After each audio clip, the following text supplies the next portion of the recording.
life in the colonies was simple but demanding, laying the groundwork for the values of independence, community, and resilience that would shape a... My name is Nur Insiara Hani Binti Mo Jalani. My name is Nur Patricia Binti Kairosa. My name is Sidi Sayyidatul Huwaina Binti Muhammad Razli. My name is Siti Nur Suryana Binti Aziz. My name is Hasia Umaira Binti Hanafi. Colonialism means when a strong country controls a weaker one. They take the land, natural resources, and make the people follow their rules. The local people lose their freedom, and their culture slowly changes because the colonizers bring their own language, education, and religion.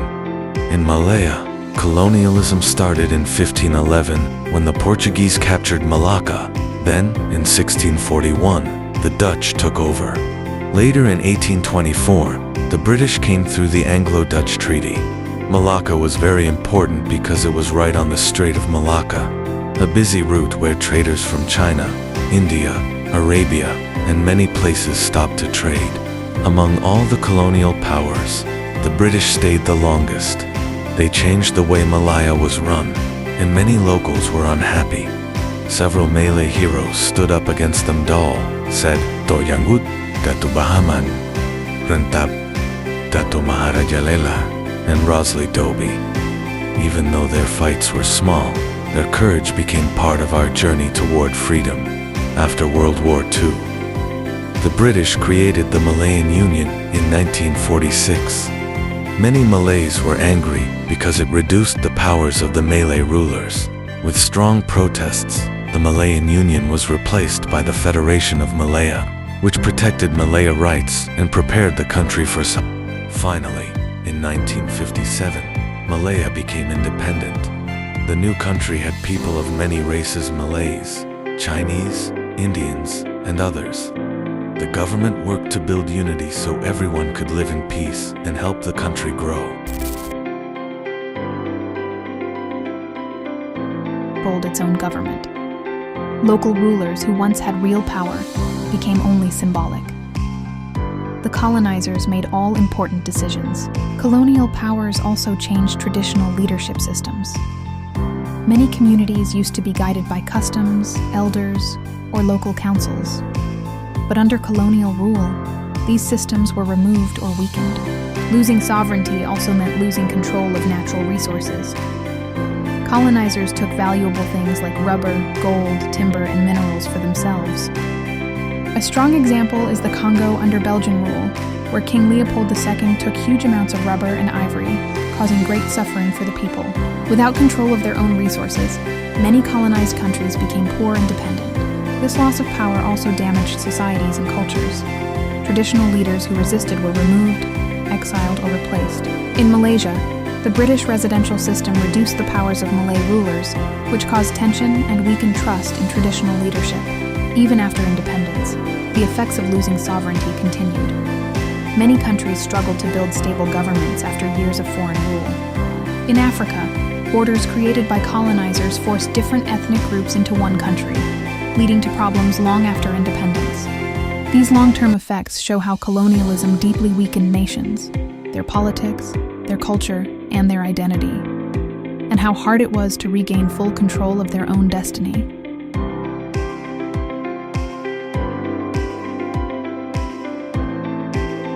Economic exploitation was one of the worst effects of colonialism. When colonizers took over a country, they also took over its economy. They controlled the land, the resources, the labor, and all trade. Their main goal was to get rich. The local people gained very little.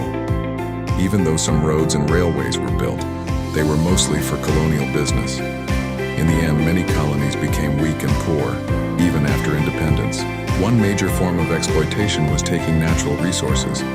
Colonizers took rubber, tin, gold, ivory, and many other valuable materials. In British Malaya, large amounts of tin and rubber were exported to Britain.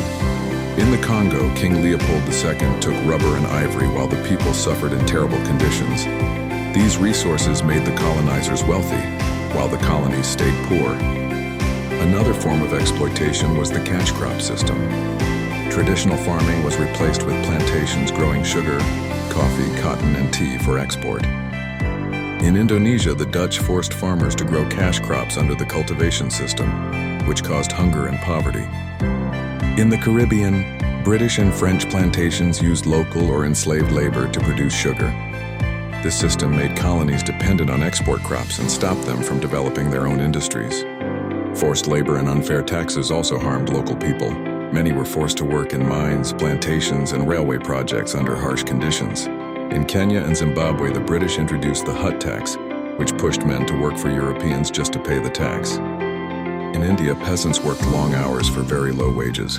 These policies kept the locals poor and allowed colonizers to take more wealth. Trade was also controlled to benefit the colonizers. Colonies had to export cheap raw materials and import expensive finished goods. India sent cotton and tea to Britain but had to buy British textiles and machinery.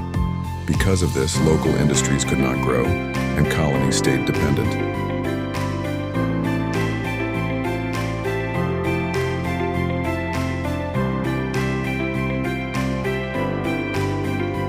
During colonial rule, Western education was introduced to have colonial powers stay in control. Schools were opened by government and missionaries. The goal was not to empower local people, but to train a small group who could work for the colonial administration. These people became clerks, teachers, interpreters, postal workers, and junior officers. In British Malaya, many English-educated Malays worked as clerks. In India, the British created a class of English-speaking assistants called the Brahmins. Western education also changed culture. It introduced Western values, ideas, and lifestyles. Many educated locals started wearing Western clothing like suits, coats, and ties. In Singapore and Malaya, civil servants wore Western-style uniforms. In India, many elites spoke English and followed British manners. This made some people see Western culture as modern or superior. But there were negative effects too. Local traditions and knowledge began to fade. Parents chose English schools instead of cultural or religious schools for better jobs. This created a social gap. Those with Western education became a new elite. Those with traditional learning were seen as less modern. Even after independence, the effects remained. Many countries kept the colonial school structure, curriculum, exams, and the use of English. Malaysia, India, and Kenya still follow systems influenced by the British model. Western education improved literacy and introduced science, but it also changed cultures deeply. In conclusion, Western education during colonial times had both positive and negative impacts. It brought modern skills and new knowledge, but it weakened local traditions and created divisions in society. Its influence stands in the recent today in many former colonies.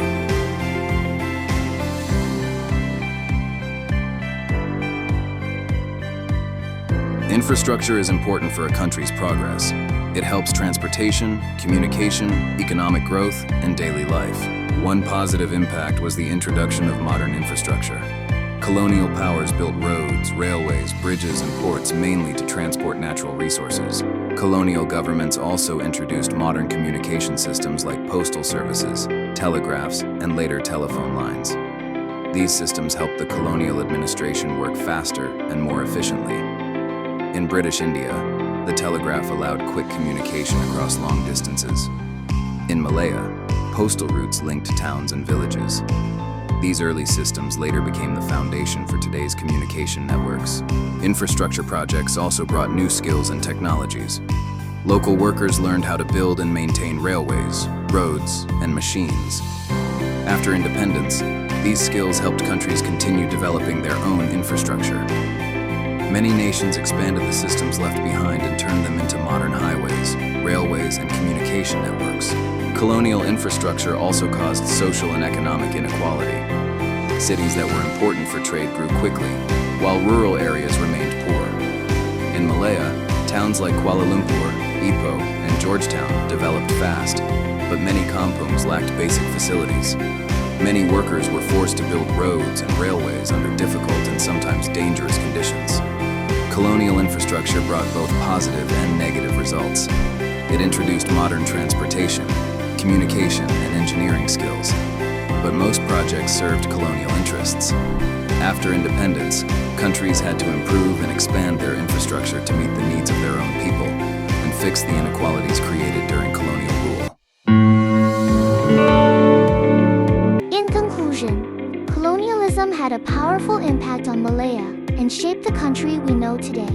It weakened the authority of Malay rulers and placed important decisions in the hands of foreign powers. The colonial economy also focused on taking valuable resources like tin and rubber, which created inequality and slowed local economic growth. However, colonialism also introduced Western education and built key infrastructure such as roads, railways, and ports.